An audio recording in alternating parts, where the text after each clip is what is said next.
Una gran isla, un rey, una dramática leyenda y el mar. Estos son los protagonistas de la historia que les vamos a contar.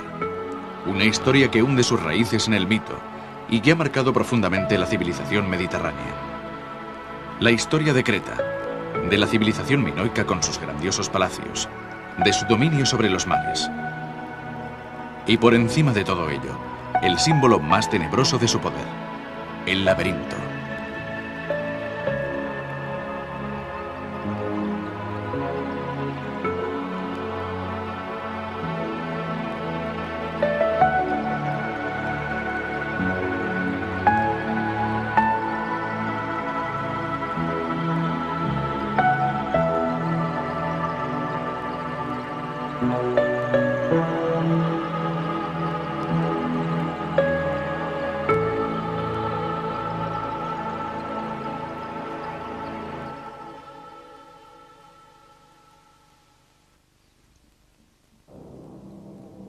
El dios Poseidón estaba indignado. Había ofrecido a Minos, hijo de Zeus y de Europa, el dominio sobre Creta, un reino que otros muchos habrían deseado, y aquel hombre osó traicionar su confianza.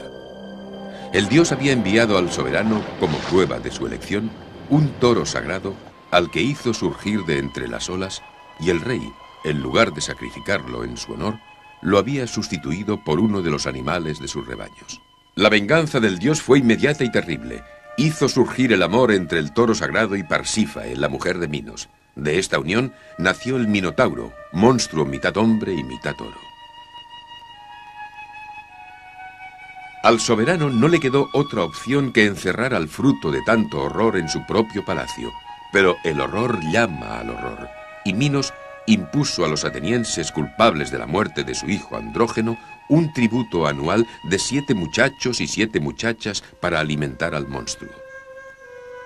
Un joven llamado Teseo, con la ayuda de Ariadna, hija de Minos, y del hilo que ésta le facilitó, fue quien logró dar muerte a la horrible criatura y salir del laberinto. Entonces el rey, enfurecido, mandó encerrar en aquel mismo laberinto situado bajo su propio palacio a su arquitecto Dédalo junto con su hijo Ícaro. Pero también estos lograron burlar al rey, huyendo de allí gracias a unas alas que construyeron con plumas y cera.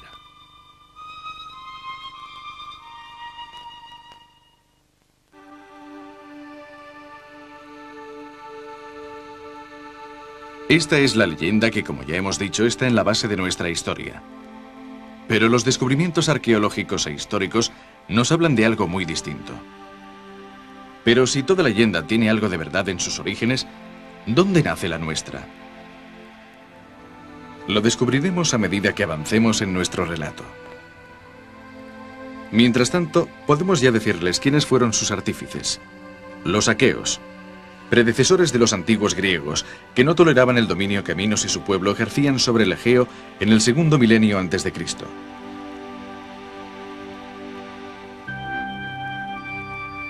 Pero, ¿quiénes eran los minoicos para granjearse tanto odio? Para comprenderlo, partamos de su tierra, Creta, una de las islas más grandes del Mediterráneo, situada en un punto más o menos equidistante del Peloponeso, de Asia y de África. Una isla fértil, cuyos habitantes se dedicaban a la agricultura. Estos campesinos, que probablemente descendían de emigrantes llegados a la isla en el Neolítico, es decir, a partir del año 6000 a.C., sufrieron un cambio significativo con la llegada de gentes procedentes de Anatolia hacia finales del cuarto milenio.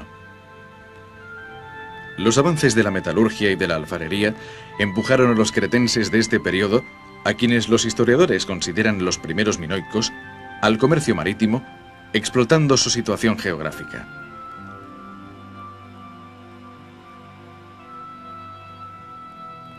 Las embarcaciones pasaron de ser pequeñas barcas de remos destinadas a la pesca a ser grandes barcos dotados con una vela cuadrada, una tripulación de 30 remeros y un casco en forma de media luna, típico de las naves fenicias y egipcias. Estas embarcaciones debían ser realmente operativas, ya que modelos muy parecidos se usaron para navegar por el mar Egeo hasta los años 40. Nos referimos a 1940, por supuesto. Esta serie de felices circunstancias no podía ser desaprovechada y los minoicos demostraron estar a la altura de la fama que más tarde alcanzarían. En poco tiempo se convirtieron en los auténticos señores del mar, casi únicos intermediarios del comercio entre Siria y Egipto. Además de proporcionar grandes beneficios económicos, estos contactos con sus vecinos supusieron un estímulo para el arte, la arquitectura, la lengua e incluso la religión. Los minoicos demostraron así que no eran simples imitadores carentes de imaginación, sino personas prácticas y sensibles, dispuestas a asimilar los logros culturales de otros pueblos, transformándolos en algo nuevo, y en la medida de lo posible, mejorándolos. Empezando por los palacios. Sí, porque precisamente el florecimiento de los palacios en Creta marca el inicio del máximo desarrollo de la civilización minoica. Y estas son las primeras reelaboraciones. La verdad es que la idea no era de ellos, sino que procedía del Próximo Oriente, donde ya había sido desarrollada durante el tercer milenio. En Creta, estas grandes construcciones empezaron a cobrar importancia entre los años 2100 y 1700 a.C., y lo hicieron con tanto ímpetu que incluso dan nombre a esta época, que se define precisamente como neopalacial. Normalmente, una empresa así es la labor de todo un pueblo o de un personaje famoso, y este es nuestro caso. En Creta contamos con un célebre personaje de quien hablar, Minos, cuyo nombre es sinónimo de rey. ¿Qué hizo este personaje para alcanzar la fama? En primer lugar, y más allá de la leyenda, avanzó gradualmente como otros muchos personajes históricos, y para ser fiel al espíritu práctico cretense que antes hemos mencionado, lo primero que hizo fue limpiar de piratas el mar Egeo. No actuó desinteresadamente, sino para hacer más seguras y por lo tanto más fructíferas sus relaciones comerciales. Luego, explotando los recursos que tenía a su disposición, gestionó sus negocios con un raro espíritu empresarial y logró que su pueblo viviera rodeado de lujo hasta el punto que su época se define como la Edad de Oro de Creta.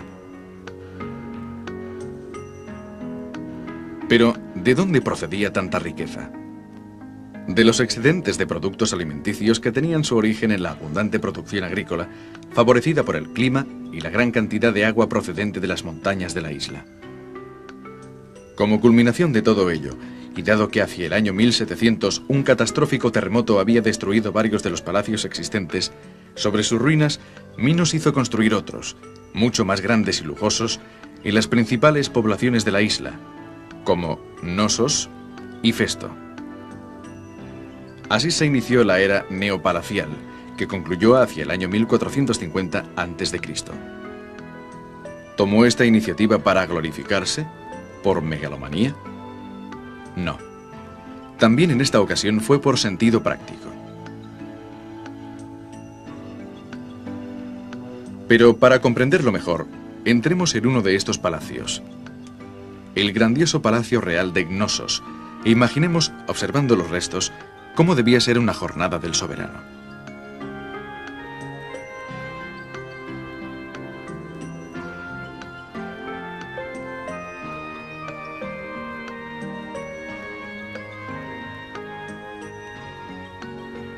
Sin duda vale la pena ponerse en su lugar por un momento, aunque solo sea para despertarse en el Megaron real entre lujosos frescos de los que por desgracia queda muy poco.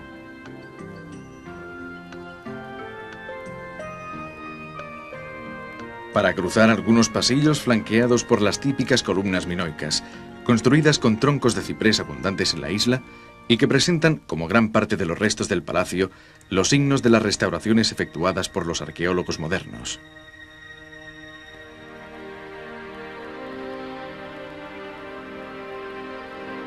O para subir por la larga escalinata que conduce a los santuarios. Desde aquí se disfruta de una magnífica vista de la región.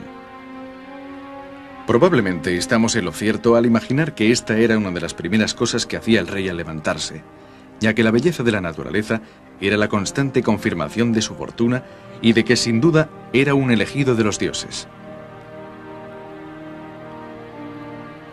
No en vano, la naturaleza es uno de los temas recurrentes del arte minoico y en especial de los frescos que aún hoy transmiten una sensación de alegría y de vitalidad típicas de quienes debían tener una magnífica relación con el entorno.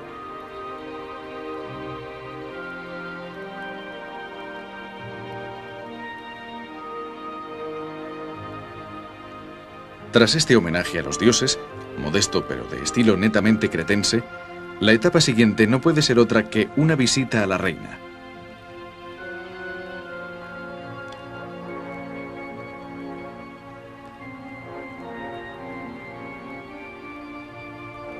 Solo acercarse a su Megaron ya pone de buen humor. Sobre la puerta vemos los frescos de los delfines, símbolo de la felicidad y de la vitalidad características de los minoicos. Estos sentimientos también inspiraron la decoración de los estucos, en los que primero la roseta y después el espiral reflejan la misma concepción alegre de la vida. Pero, ¿por qué no se oye el menor ruido procedente del exterior? Porque ya entonces las habitaciones se insonorizaban con una doble pared que mantenía lejos el alboroto de los millares de personas que visitaban el palacio. Vayamos a la zona de aseo, en la que podemos imaginar a la soberana dispuesta a darse unos toques en el espacio destinado al maquillaje. Sí, las mujeres minoicas eran muy coquetas.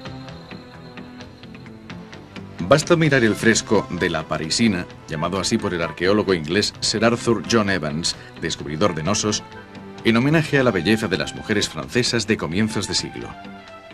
Este fresco lo dice todo sobre la habilidad para realzar las gracias personales. El lazo sagrado sobre la nuca, los cabellos que caen junto a las orejas, es un peinado realmente complicado. Pero las mujeres cretenses no renunciaban a él por nada del mundo, y lucían tales peinados incluso cuando se lanzaban junto con los hombres a los peligrosos juegos con toros de los que hablaremos dentro de poco. Las joyas y los vestidos realzaban la feminidad de las bellezas cretenses. Bien es cierto que las que estamos viendo son diosas de las serpientes para ser exactos, pero su atuendo es exactamente el que estaba de moda en la isla. Amplia falda de volantes que cae hasta los pies y un corpiño con un amplio escote que deja los senos al descubierto.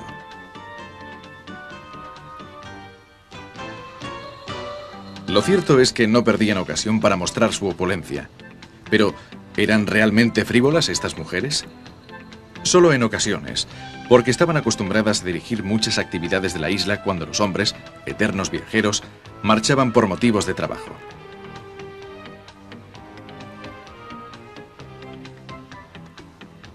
La religión, por ejemplo, parece que estaba prácticamente en sus manos, según puede deducirse de las imágenes de procesiones y de ceremonias que han llegado hasta nosotros. En las procesiones incluso disponían de una acera solo para ellas. Además, el arte posee un toque muy femenino, con un gusto muy particular por la miniatura y la probable ausencia de obras monumentales.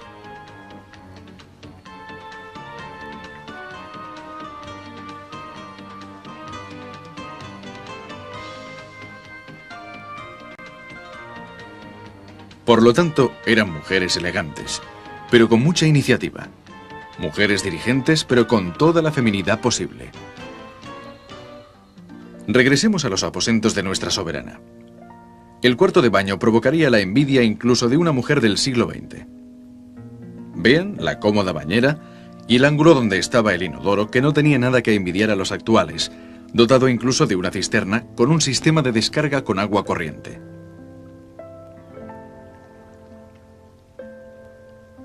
Precisamente, el sistema de canalización del agua es una auténtica joya de la técnica. En Nosos encontramos un doble sistema de conducciones que recorren los cimientos del palacio.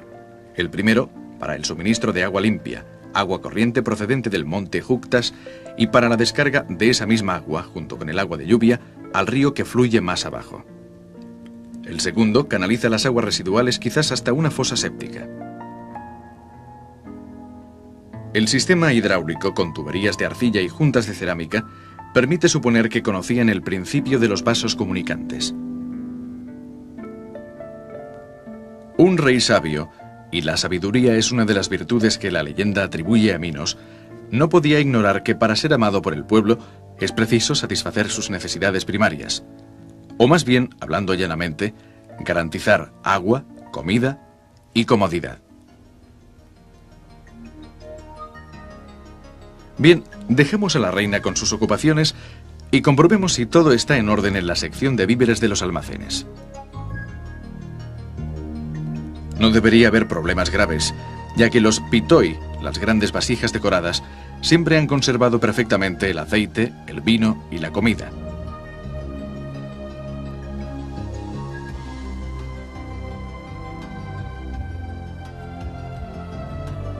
Esto reconforta, porque cuando hay que ocuparse de un palacio y de una ciudad con casi 100.000 personas, no puede confiarse tan solo en la bondad de los dioses.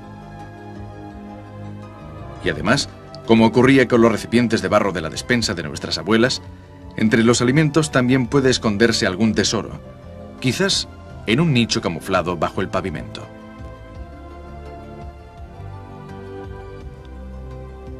Bien, con el estómago lleno, el pueblo está tranquilo. Así es más fácil ejercer el poder, y antes de ir a la sala del trono, a ocuparnos de las obligaciones más pesadas para un rey, podemos dar un pequeño paseo por el palacio. Es bonito perderse en estos pasillos. Da una sensación agradable saber que uno tiene a su disposición un palacio de 1.500 habitaciones, distribuidas en varios pisos, con casi 22.000 metros cuadrados de superficie. Desde luego, los aqueos exageraban al imaginárselo como un laberinto, pero ya se sabe que la envidia provoca comentarios despectivos. Y sin duda, en aquel tiempo, las casas de los aqueos no eran ni mucho menos tan bonitas y grandes como esta.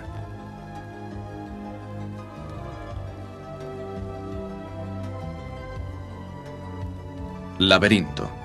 Un nombre que infunde temor y que en cambio solo significa Palacio del Labris, que es el hacha de doble hoja, símbolo del poder en Creta. Por tanto, un nombre corriente, casi banal.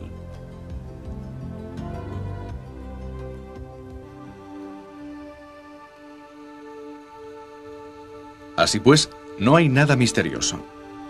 ¿Cómo podría serlo una arquitectura pensada a la medida del hombre? Observemos por un momento el palacio de Festo, que toma su nombre de Faistos, su fundador, hijo o nieto de Hércules. Era la segunda vivienda de Minos, o tal vez la de su hermano Radamante, pero la idea que hay en su concepción, al igual que en Knossos, es la de la habitabilidad unida al lujo.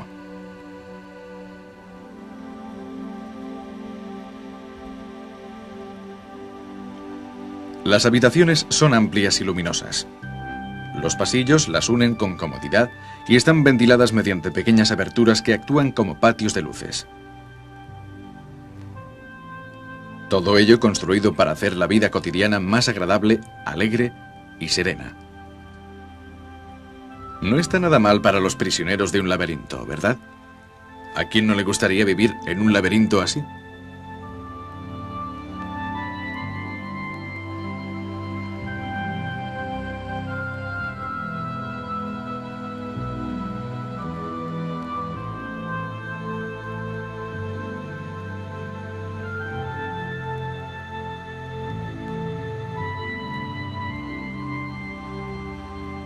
Sigamos ahora a Minos hasta su trono.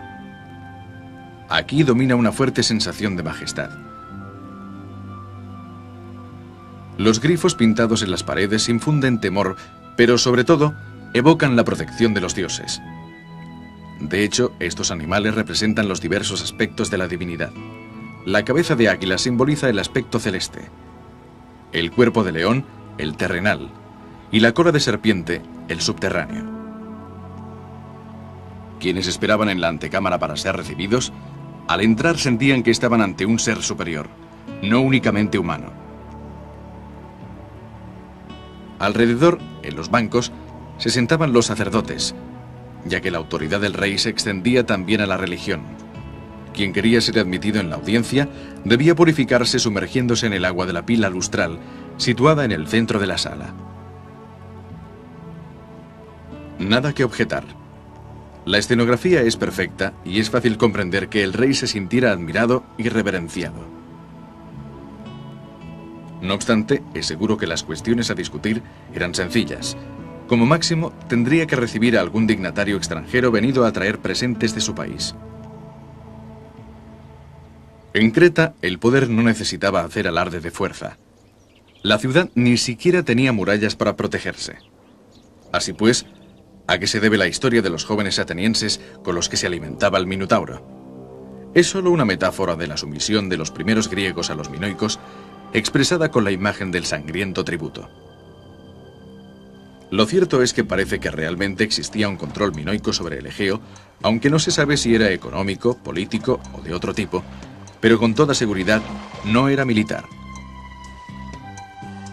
Los únicos elementos de guerra que se ven en la isla son los característicos escudos en forma de 8, ideados para el combate sobre carro, y el hacha de doble hoja que, como ya hemos dicho, es principalmente un símbolo de poder. Lo que realmente preocupaba a los cretenses era la administración. Con el incremento de las operaciones comerciales y el aumento de los intereses en juego, se puso de manifiesto la necesidad de un nuevo sistema de contabilidad más práctico y rápido. Dejó de ser útil la escritura jeroglífica, llamada así por Evans, a causa de su parecido con la escritura egipcia. Es la que puede verse en el disco de Festo, conservado, como la mayor parte de los tesoros de la civilización minoica, en el Museo de Heraklion. Es muy bonita, con sus caracteres grabados con los típicos sellos de la época, como en una primitiva forma de impresión. Pero, según el rey, esta escritura solo debía usarse en los textos sagrados.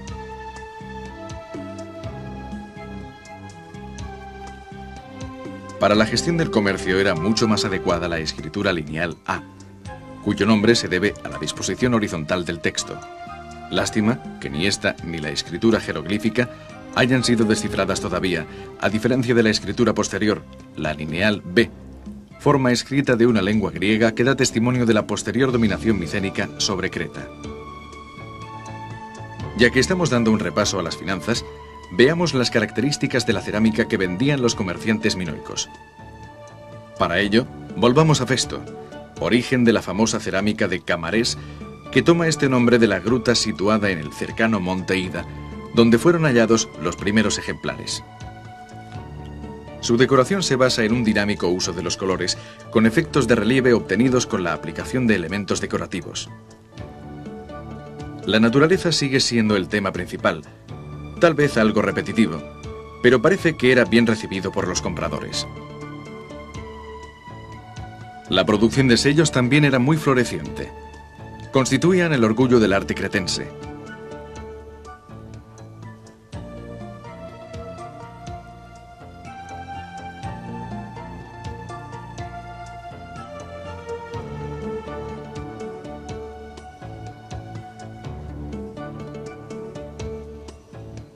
Los materiales de base de los sellos eran gemas y piedras preciosas.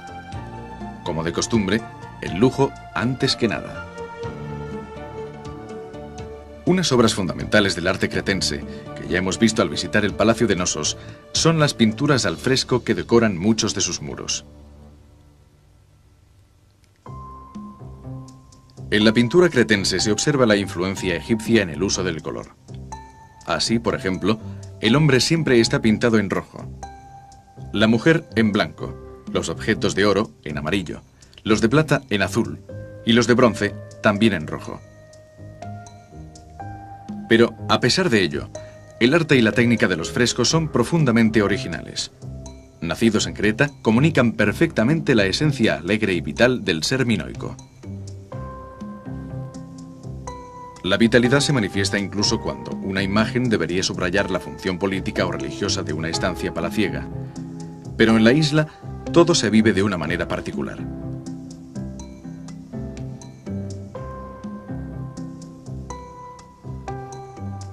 Y ahora acompañemos a Minos al teatro a presenciar un rito religioso que a nosotros nos resulta algo extraño. Se trata de incruentos ejercicios de equilibrio que hombres y mujeres realizaban sobre un toro con gran alarde de habilidad y valor. Y que esta pintura nos muestra en toda su belleza. Estos ejercicios son también el tema de algunas terracotas.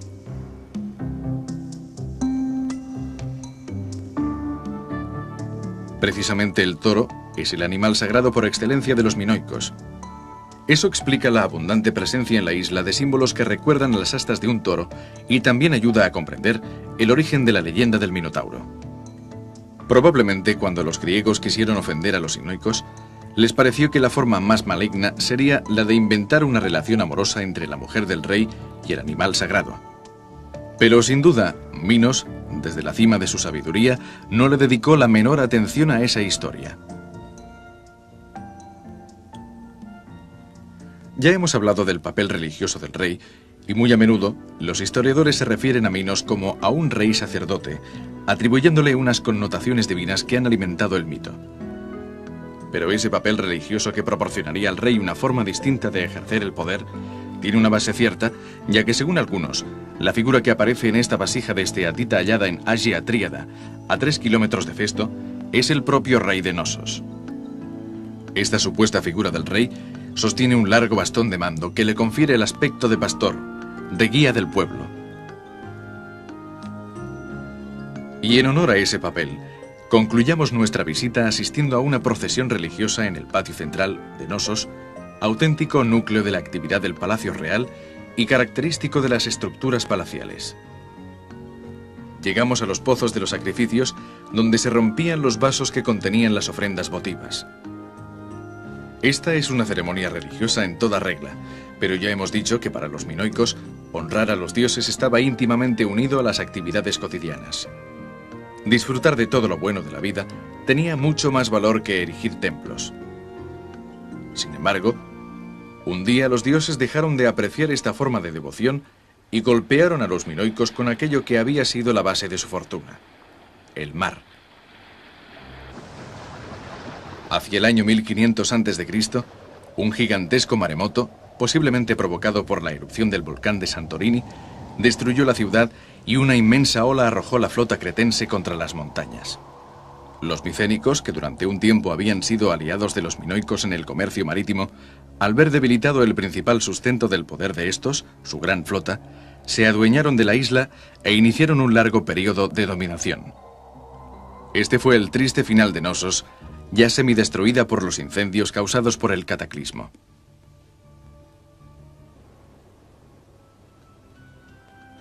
Pero Minos no fue testigo de estas desgracias, ya que, como escribe el historiador griego del siglo I a.C., Diodoro Sículo, el rey murió y fue enterrado en Sicilia.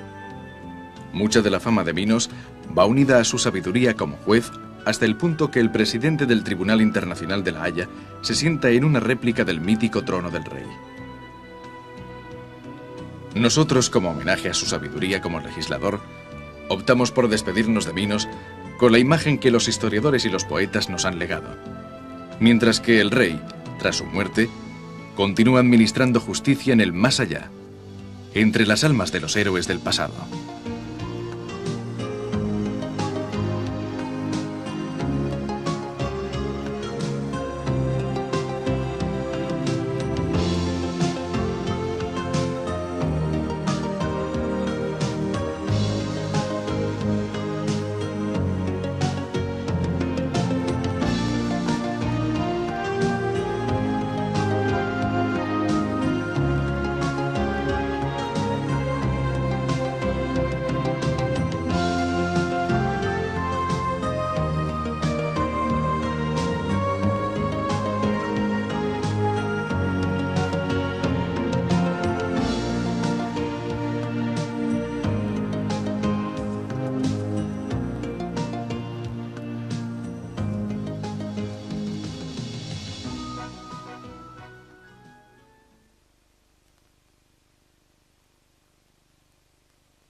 Leyenda que, como ya hemos dicho, está en la base de nuestra historia.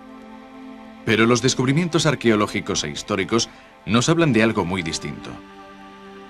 Pero si toda leyenda tiene algo de verdad en sus orígenes, ¿dónde nace la nuestra? Lo descubriremos a medida que avancemos en nuestro relato. Mientras tanto, podemos ya decirles quiénes fueron sus artífices. Los aqueos, predecesores de los antiguos griegos, que no toleraban el dominio que Minos y su pueblo ejercían sobre el Egeo en el segundo milenio antes de Cristo.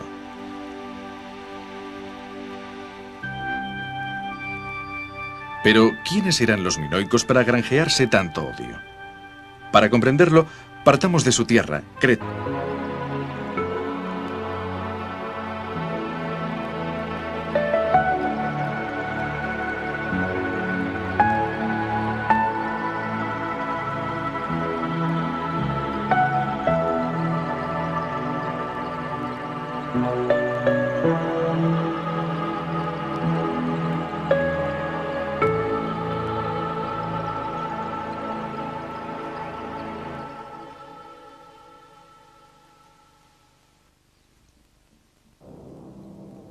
El dios Poseidón estaba indignado. Había ofrecido a Minos, hijo de Zeus y de Europa, el dominio sobre Creta, un reino que otros muchos habrían deseado, y aquel anual de 7 muchachos y 7 muchachas para alimentar al monstruo.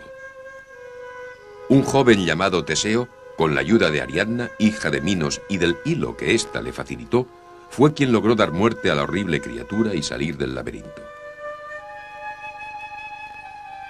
Entonces el rey, enfurecido, mandó encerrar en aquel mismo laberinto situado bajo su propio palacio a su arquitecto Dédalo junto con su hijo Ícaro.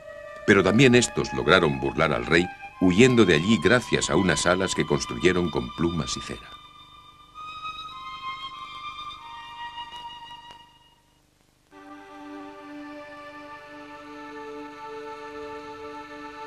Esta es la...